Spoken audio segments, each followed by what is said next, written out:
Let's start with the fear you've never said out loud. That you're included, but never influential. Tolerated, but never truly taken seriously. You keep the peace. You avoid confrontation. You're kind, polite, understanding. And somewhere along the way, you thought that was enough. That being loved would mean being protected. But here's the truth no one tells you. Love, unlike respect, is fragile. It fades. It shifts with emotions, opinions, and moods. One wrong word, one unpopular stance, and the affection you spent years earning vanishes. Machiavelli saw this centuries ago, and he didn't flinch when he wrote, "It is safer to be feared than loved, if one cannot be both." Because fear, when measured, when earned, creates a different kind of bond. Not built on emotion, but on presence. Not based on approval, but on consequence. But there's a kind of fear that isn't abuse, it's respect, and it lasts longer than affection ever will. Part 1. Why kindness alone will break you. There's a story society loves to tell, that if you're kind, generous, and understanding, you'll be rewarded. That goodness guarantees respect. But step into any boardroom, relationship, or political system, and you'll quickly see. Kindness without strength doesn't inspire loyalty. It invites exploitation. Because here's the psychological truth. People don't respond to goodness. They respond to boundaries. And when your kindness has no edges, it stops being seen as a virtue and starts being interpreted as weakness. Overgivers, peacemakers, the always available. You know these roles because you've likely played them, and for a time they seem to work. You keep people happy. You avoid conflict. You're appreciated on the surface. But then it starts. You're overlooked in meetings, taken for granted in relationships, asked to sacrifice just one more time. And if you say no, they're shocked, because you taught them, through your own behavior, that your time, energy, and approval come at no cost. Excessive kindness is a currency with hyperinflation. The more you give without discernment, the less valuable it becomes. You are no longer seen as a person with will, depth, or sovereignty, but as a function, a resource, a reliable yes. This isn't about becoming cruel. It's about understanding the psychological weight of presence. Because true kindness, the kind that transforms rooms and shifts dynamics, comes with weight. It's kindness backed by standards, empathy with teeth, compassion that can walk away.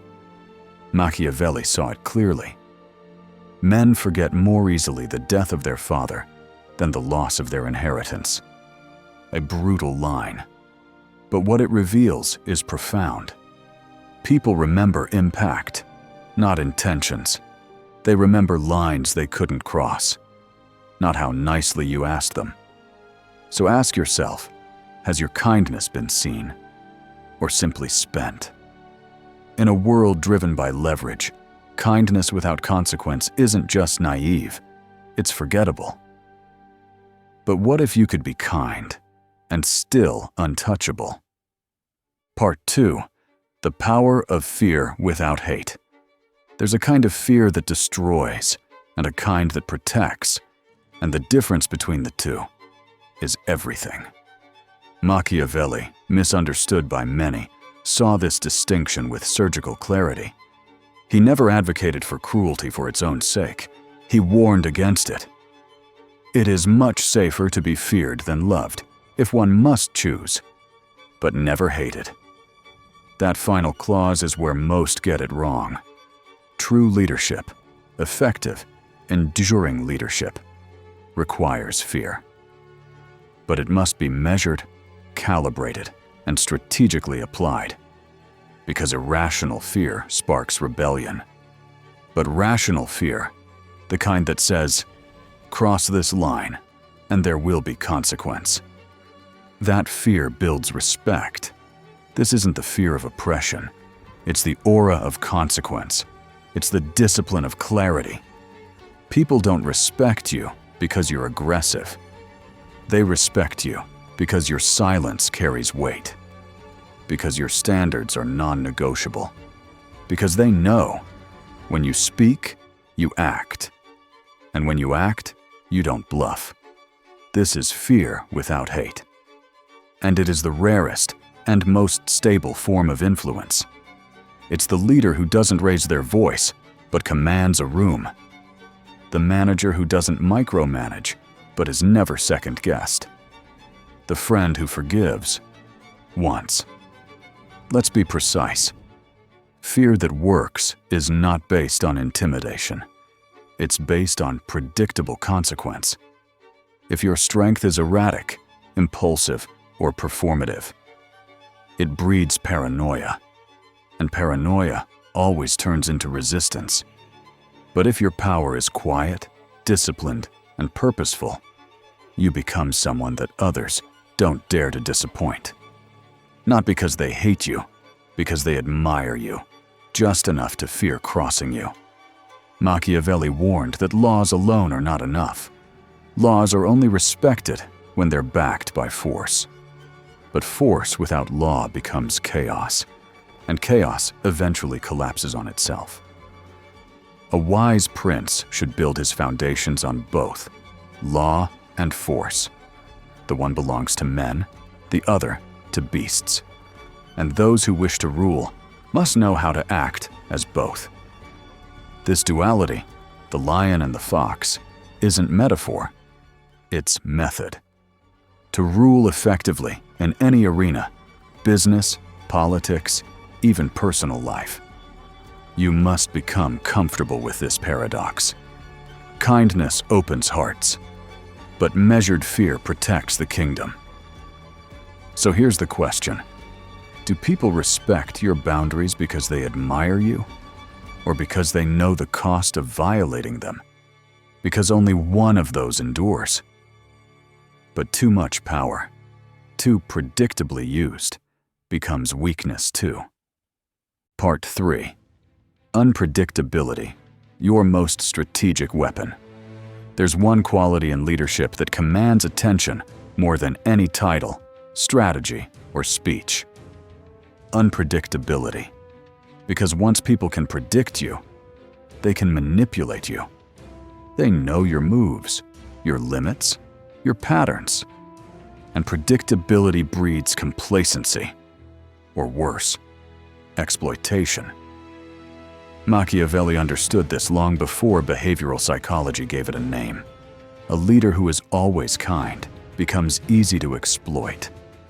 A leader who is always harsh becomes easy to resist. But a leader who is strategic, measured, and unreadable keeps the room guessing. And guessing creates psychological tension. And tension? That's leverage. This is why true power doesn't come from constant display. It comes from selective deployment.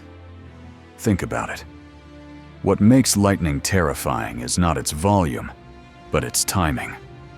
So why do so many people make their power predictable? Because they confuse control with consistency. They believe leadership means being understood, liked, or transparent. But the most effective leaders aren't always clear. They're intentionally unclear when it matters. A consistent leader is comfortable. A strategic leader is calculated. Power used too often becomes noise. But power withheld, that becomes presence. That's why sometimes your silence will speak louder than any threat. The pause before the decision. The glance that interrupts a sentence. The space between your words that forces others to second-guess themselves. Unpredictability keeps others on edge, alert. It activates their self-regulation. They begin to police their own actions, not because you told them to, but because they can't afford to misread you. This is psychological gravity. Not fear for fear's sake, but fear built on ambiguity. The knowledge that they don't know what will happen next. That's how you shift from being followed to being studied. Want an example? The most influential negotiators, military generals, and visionaries in history were never the loudest. They were the most unreadable. They held back just enough for others to project power onto them. And that projection did more than words ever could. Because in power dynamics, the unknown is always more intimidating than the known. And those who wield ambiguity with intent become untouchable. But let's be clear, this isn't about manipulation. It's about protecting your agency.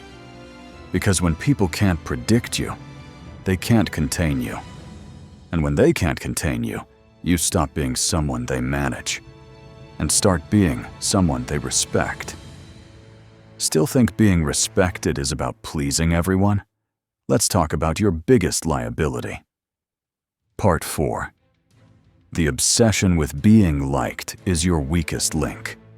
There is no greater vulnerability in leadership than the compulsive need to be liked.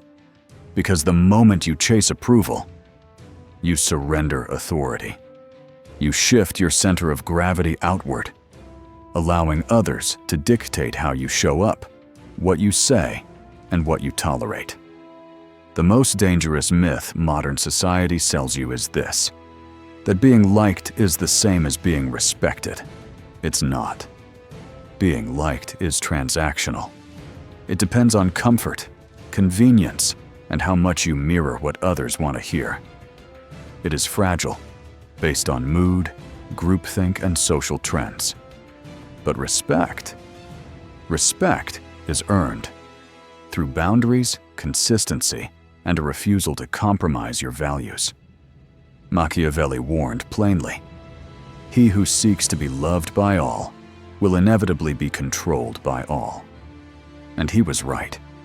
Because the more you crave to be liked, the more you adjust yourself, piece by piece, until there's nothing of substance left. You over-apologize. You explain your every move. You start asking for permission rather than giving direction. And in doing so, you erode the one thing no leader can afford to lose: the authority of your own voice. People may like your charm, your flexibility, your diplomacy. But if your kindness has no spine, it becomes background noise. Leaders who obsess over being liked, delay hard decisions, sugarcoat truth, and compromise when they should command. They trade long-term respect for short-term applause. But leadership is not performance. It's responsibility under pressure. It's not about being embraced. It's about being effective. So no, this doesn't mean you should be cold, distant, or rigid. It means your warmth must be intentional, not automatic. Your empathy must be earned, not expected. And most importantly, your yes must cost something. Because when your yes is always available, your no loses meaning. And when your boundaries are soft, people test them again and again. Here's the truth no one wants to say out loud. You can be admired and still be irrelevant. Because admiration without consequence is decoration. People may smile at you, but they won't follow you. Because impact doesn't come from being liked. It comes from being necessary. This is the Machiavellian ideal. Not cruelty, but strategic presence. Be kind, but not compliant. Be accessible, but never overexposed. Be gracious, but hold the line. Because when you are respected, your presence alters the temperature in a room. Not because you're loud, but because you're solid. Unmoved by flattery, untouched by manipulation.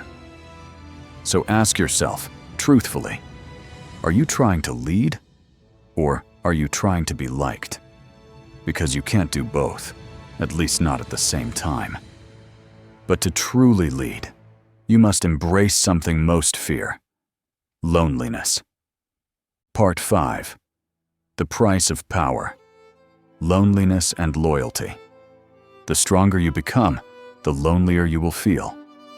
Not because you're unworthy of connection, but because power sharpens you in ways most can't comprehend. The higher you rise, the fewer people are capable of understanding your decisions, and fewer still will stand beside you without secretly resenting your clarity, your control, or your conviction. This is the price of real power: isolation. Because influence demands perspective, and perspective requires distance. Most people confuse proximity with loyalty. They assume those who flatter them, who always agree, are on their side. But Machiavelli was blunt. Everyone sees what you appear to be. Few experience what you really are. Loyalty is not shown in comfort. Loyalty is revealed in discomfort, in moments of tension, ambiguity, and personal loss. Anyone can be loyal when it's easy. But who stays when the benefits disappear? This is where strategic leaders separate fiction from truth. They don't expose their full hand. They don't mistake closeness for commitment. They keep a deliberate distance. Not out of paranoia, but out of clarity. Because once you know the difference between loyal presence and convenient presence, you start to see how fragile influence can be if built on the wrong foundation. So how do you measure real loyalty? Here are 3 filters. Crisis. Who stands beside you when your reputation takes a hit? Boundaries. Who respects you even when you say no? Silence. Who defends you even when you're not in the room? The answers may disturb you, because they will expose who's truly aligned with you and who's merely orbiting your power. And that's why the Machiavellian leader never makes themselves fully available. They maintain strategic invisibility. They cultivate calculated mystery. Because when people don't know exactly what you're thinking, they treat every moment with more caution and every decision with more gravity. Here's what most forget. Mystery inspires loyalty far more than overexposure ever will. You don't have to explain yourself. You don't have to prove anything. You simply need to move with enough silence that your absence speaks louder than your presence. Because when done right, even your withdrawal commands attention. This isn't detachment, it's control. And this is why true power demands solitude. Not isolation from others, but liberation from the need to be constantly seen, known, or understood. Still think people follow you because they love you? Maybe it's time to disappear a little. Part 6. Mystery is power.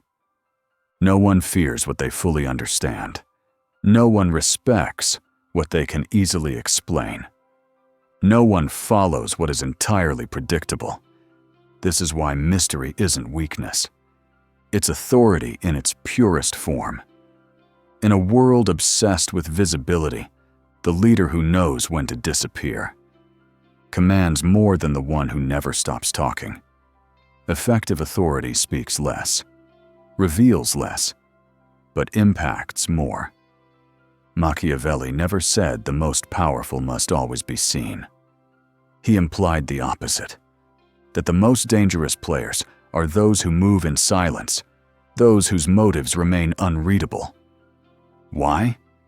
Because when people can't figure you out, they can't anticipate you.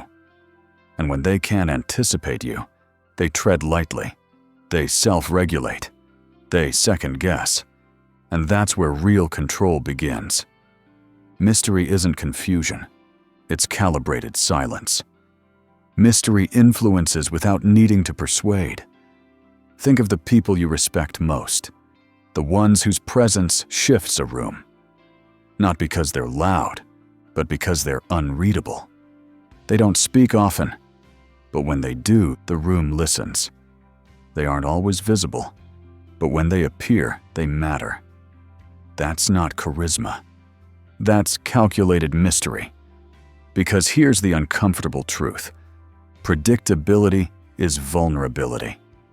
When your every move is visible, you become manageable, replaceable, even ignorable.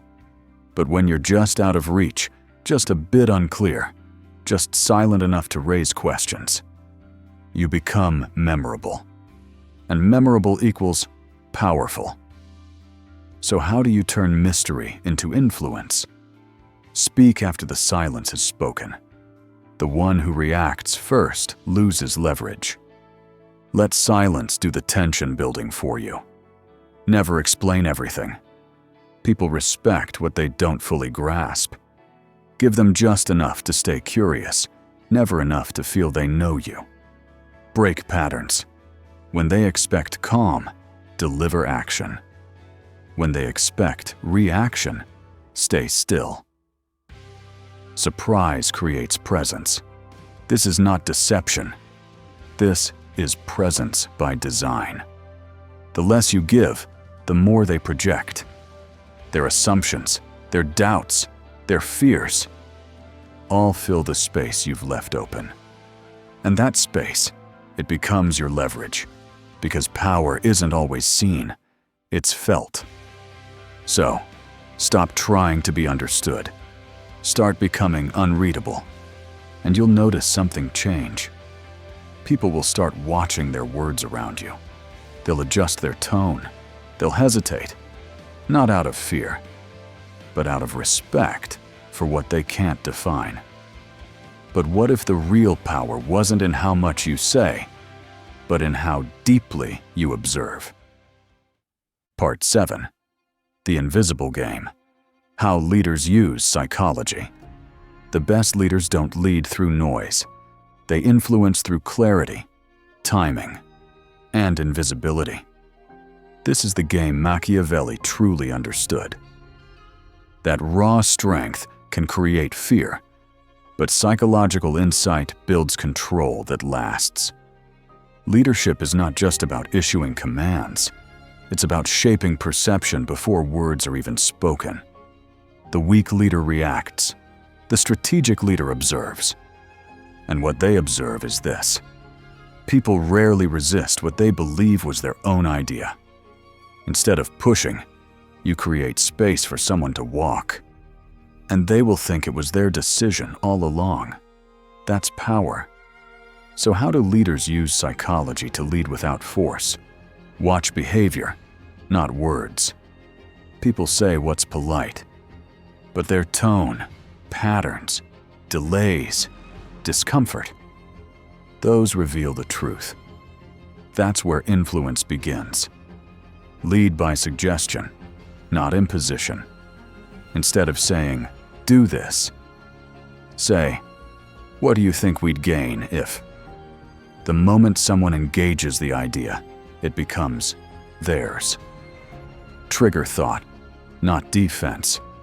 Smart leaders know when to pose a question, when to pause, when to let silence create discomfort that reveals intent. Influence is rarely loud. Keep your intent concealed. Power that's too visible becomes predictable. And predictable power invites resistance. Instead, let people feel the presence of your strategy, but never see its full shape. Machiavelli didn't believe in brute control. He believed in shaping the conditions around people, so that your influence becomes the default setting. Because when someone believes they are choosing freely, you've already won. Think of the teacher who doesn't just give answers, but frames the question so powerfully, the student sees the answer before it's said. That's how true leadership works. Not by dominating others, but by subtly guiding their focus, their logic, their desires. So the next time you want to assert control, don't shout. Observe. Ask the right question. Let silence do half the work. Let perception do the rest. Because the most dangerous leaders are not loud. They are precise.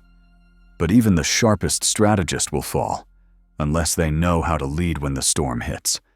And that's what we'll face next. Part 8. When authority fails, the ultimate test.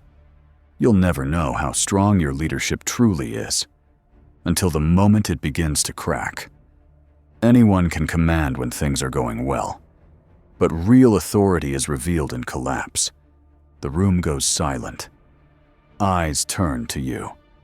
And in that breathless pause, there are only two outcomes. You stabilize the chaos, or you unravel with it. Machiavelli understood this perfectly. He never romanticized strength. He saw it as a test of resilience, clarity, and above all, composure. Because in crisis, people don't just look for answers. They look for certainty. And that certainty comes not from words, but from presence. A leader's posture in crisis transmits more power than any decree. Calm isn't a luxury in chaos. It's a weapon. It reassures the loyal. It unsettles the opportunists. It anchors the entire structure. And this is where most leaders fail.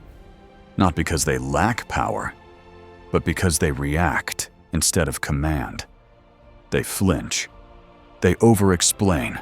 They try to regain control through noise instead of quiet precision. Remember this.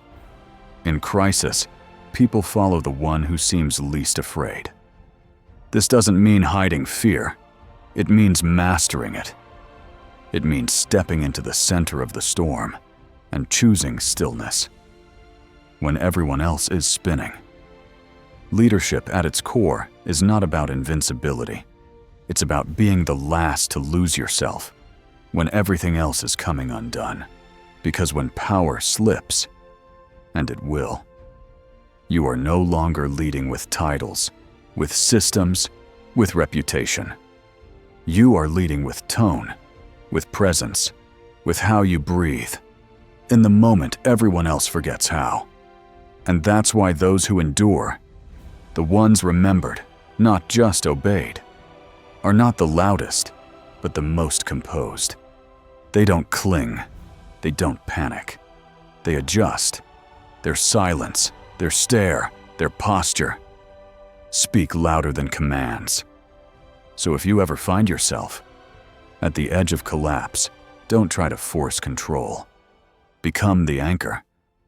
Let others lean on your calm and rebuild authority not with fear, but with unwavering presence. But if power is this fragile, why chase it at all? The answer is uncomfortable, but essential. And it's where we go next. The leader who walks the edge. True power doesn't reside in the spotlight. It's forged quietly, at the edge of uncertainty. To lead is to walk that edge. Not with arrogance, but with the steady calm of someone who knows the abyss and walks it anyway. Machiavelli never said, "Be remembered for being nice." He said, "Be remembered for making decisions when others froze." Because in the end, people follow courage, not comfort. The world won't remember how polite you were. It will remember what you stood for when it was hardest to stand. Real leadership isn't about dominating others. It's about mastering yourself. When the pressure peaks, when the silence is heavy, when every move echoes. If you've come this far, you already feel it. This path isn't for the crowd pleasers. It's for those who don't flinch when it matters most. Comment: true strength is invisible.